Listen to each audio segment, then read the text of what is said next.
Programme احکام شریعت اور فرض علوم سے متعلقہ مسائل، فرض علوم کی تفصیل پر مشتمل معلومات کے ساتھ آپ کی خدمت میں ایک دفعہ پھر حاضر ہے۔ پچھلے پروگرام میں کفر کے بارے میں آپ کو بتایا تھا، اس سے پہلے ایمان کے بارے میں بتایا تھا کہ ایمان ایک قلبی کیفیت کا نام ہے جس کو آپ یقین سے بھی تعبیر کر سکتے ہیں۔ نبی کریم صلی اللہ علیہ وسلم جو کچھ لے کر آئے، اگر دل 100% یہ کہے کہ یہ صحیح ہے اور اس کی جانب مخالف یعنی یہ صحیح نہیں ہے، بالکل 0% ہو، تو ہم کہیں گے کہ یہ صاحب ایمان ہے۔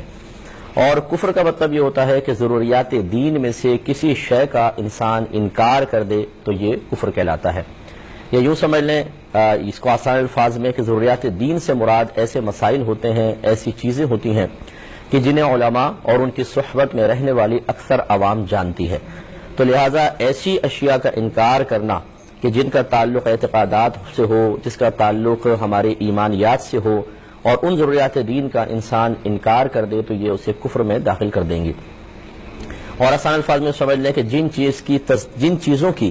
تصدیق کرنا ہمیں اسلام میں داخل کرتا ہے، ان میں سے کسی شے کا انکار کر دینا ہمیں اسلام سے باہر کر دے گا۔ مثال کے طور پہ اللہ تبارک و تعالیٰ کا واحد اور موجود ہونا، اللہ تعالیٰ کا معبود ہونا، اس کا قدیم ہونا، اس کے ہاں اولاد کا نہ ہونا یعنی اس کو یکتا اور واحد تسلیم کیا جائے، ایسی نبوت اور رسالت کو تسلیم کرنا۔ جتنے انبیاء علیہم السلام آئے، چاہے ان کے پورے نام ہمیں نہیں پتا اور تعداد میں بھی حدیثوں میں اختلاف ہے، کم و بیش 1,24,000 انبیاء علیہم السلام، اس کا اقرار کرنا کہ وہ یہ نبی تھے، ہم ان پہ ایمان لاتے ہیں، خصوصاً ہمارے نبی کریم صلی اللہ علیہ وسلم پر۔ اسی طرح آسمانی کتابوں پر ایمان لانا، جنوں، فرشتوں، جنت، دوزخ، تقدیر، آخرت، یوں ہی نماز کی فرضیت، روزے کی فرضیت، حج کی فرضیت کا یقین رکھنا۔ اگر کوئی ان کی فرضیت کا انکار کر دے دائرہ اسلام سے خارج ہو جائے گا۔ ہاں کوئی اگر ان کی فرضیت کو مان کر پڑھتا نہیں ہے، سستی کرتا ہے، تو وہ مسلمان رہے گا اگرچہ گناہگار ہوگا۔ ایسے ہی صحابہ کرام علیہم رضوان کا گمراہی پر مجتمع نہ ہونا، یہ مسئلہ بھی ایسا ہے کہ ضروریات دین میں سے ہے، لہذا اگر کوئی خدا نخواستہ یوں کہے کہ صحابہ کرام کسی وقت گمراہی پر مجتمع ہو گئے، سب نے کوئی غلط فیصلہ کیا اور اس پر اتفاق کر لیا، یہ شخص بھی دائرہ اسلام سے خارج ہو جائے گا۔ تو ضروریات دین کی شناخت اور پہچان یہ ہر ایک کے بس کی بات نہیں ہے، یہ علماء کرام فیصلہ کریں گے کہ کون سی چیز ضروریات دین میں داخل ہے، کون سی نہیں۔ یعنی بعض تو بالکل واضح چیزیں جیسے میں نے آپ کی خدمت میں عرض کی، لیکن ہر ایک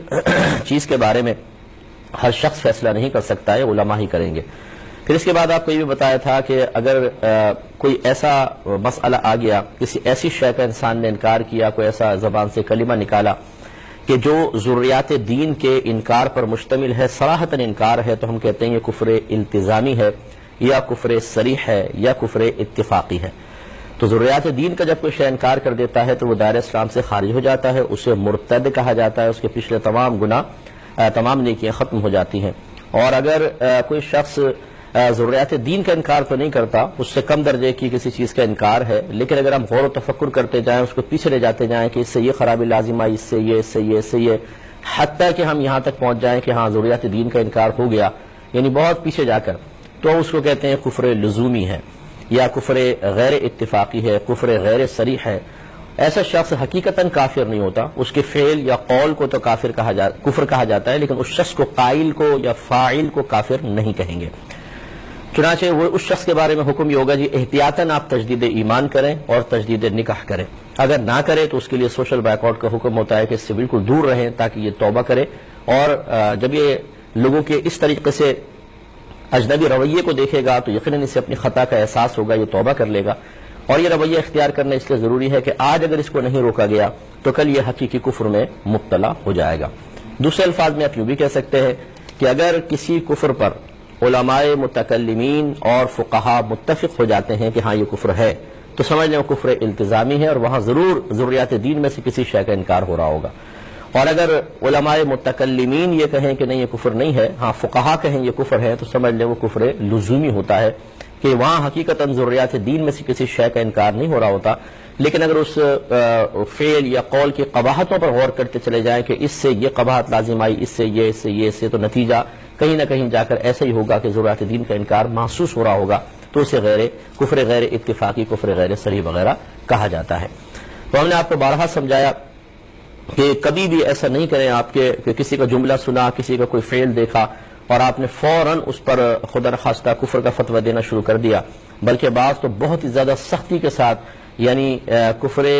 غیر اتفاقی ہوتا ہے، کفر لزومی ہوتا ہے، التزامی نہیں ہوتا، لیکن اس شخص کے ساتھ وہ رویہ اختیار کرنے کی کوشش کرتے ہیں اور اس پر کفر لگانے کے سلسلے میں وہ حکم لگاتے ہیں جو کفر التزامی کے سلسلے میں ہوتا ہے۔ یہ اچھی طریقے سے یاد رکھیے کہ بہت سارے کلمات کفر ایسے ہیں جن سے حقیقتاً انسان کافر نہیں ہوتا، وہ فقہاء نے احتیاطاً اسی لیے لکھے ہیں، انہیں کلمہ کفر قرار دیا کہ تاکہ لوگ ان سے بچ کر حقیقی کفر میں مبتلا ہونے سے محفوظ رہیں،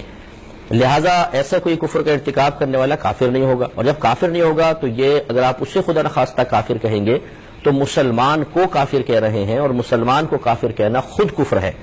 یہ مسلم کی روایت ہے، نبی کریم صلی اللہ علیہ وسلم نے ارشاد فرمایا کہ اگر کسی نے سامنے کسی مسلمان کو کافر کہا اور وہ اس کا اہل نہ ہو تو کفر کہنے والے پر لوٹ آئے گا۔ علماء نے اس حدیث کو ظاہر پر رکھا ہے، اس لیے احتیاط کریں۔ کالر ہمارے ساتھ ہیں، السلام علیکم۔ ہو گئی ہے تو آپ کو ہم بتا رہے تھے کہ کفر بہت ہی خطرناک چیز ہے اور اس کا حکم لگانا یہ کوئی آسان کام نہیں ہے، اس لیے وہ خواتین اور وہ ہماری عوام مرد حضرات کے جو بعض اوقات رسائل وغیرہ پڑھ لیتے ہیں، اس میں کلمات کفر لکھے گئے ہوتے ہیں،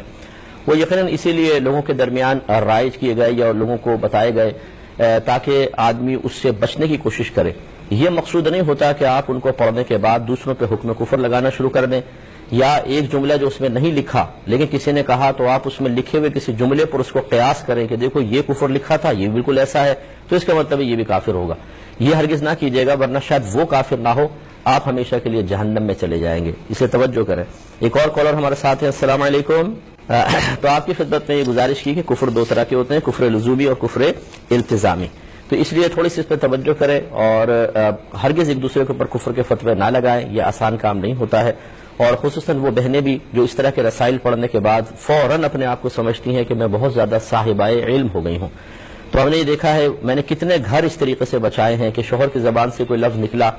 شوہر جیسے کوئی جوک آیا اس کے پاس، وہ اس پہ ہنس پڑا، جب دیکھا تو زوجہ نے حکم لگا دیا کہ جی آپ تو کافر ہو گئے، اس میں اس طرح کی بات لکھی ہے کہ آپ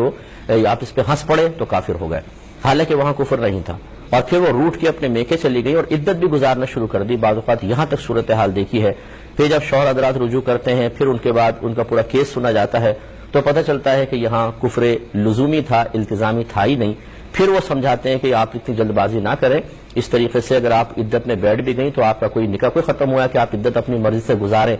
اور اس کا مطلب عدت میں بیٹھنے کا مطلب یہ ہے کہ وہ شاید عدت گزار کے دوسرا نکاح بھی کر لیتی،